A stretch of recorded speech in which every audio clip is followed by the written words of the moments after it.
Hello నమస్తే ఈ రోజు పైథాన్ డే 11 లో భాగంగా రివర్స్ స్ట్రింగ్ ఇన్ డైనమిక్ వే చూద్దాం. సో నేను ఇప్పుడు ఏం చేస్తున్నానంటే టెక్స్ట్ అనే వేరియబుల్ తీసుకొని ఇన్పుట్ లో ఎంటర్ ఏ స్ట్రింగ్ అని ఇస్తున్నా. సో మనకు తెలిసిందే మనం ఏదైతే యూజర్ ఎంటర్ చేస్తాడో అది టెక్స్ట్ అనే వేరియబుల్ లో స్టోర్ చేస్తుంది.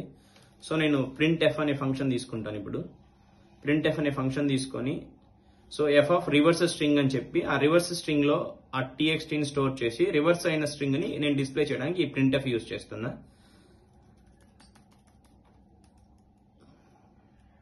సో మనం పైథాన్ లో clear cut explanation next further videos లో చూద్దాము. సో నేను టీఎక్స్టీని పాస్ చేసి నేను ఏం చేస్తున్నానంటే డెఫ్ అనే ఒక ఫంక్షన్ ని డిఫైన్ చేస్తున్నా. Just DF reverse a string అని యూజ్ చేసి ఆ టెక్స్ట్ పారామీటర్ బదులు ఒక డమ్మీ వేరియబుల్ ఎస్ తీసుకున్నాను. నేను వన్ ఆర్గ్యుమెంట్ పాస్ చేస్తున్నా ఆ ఫంక్షన్ కి. సో పాస్ చేసి రిటర్న్ చేస్తున్నాను అనమాట.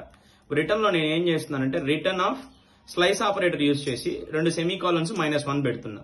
సో ఇక్కడ ఏంటంటే ఫస్ట్ సెమీకోలన్ స్ట్రింగ్ స్టార్టింగ్ కి, సెకండ్ కి సెమీకోలన్ మనం -1 పెట్టినప్పుడు అది రివర్స్ స్ట్రింగ్ చేస్తుంది అనమాట. సో దాని ప్రాపర్టీస్ చూద్దాం.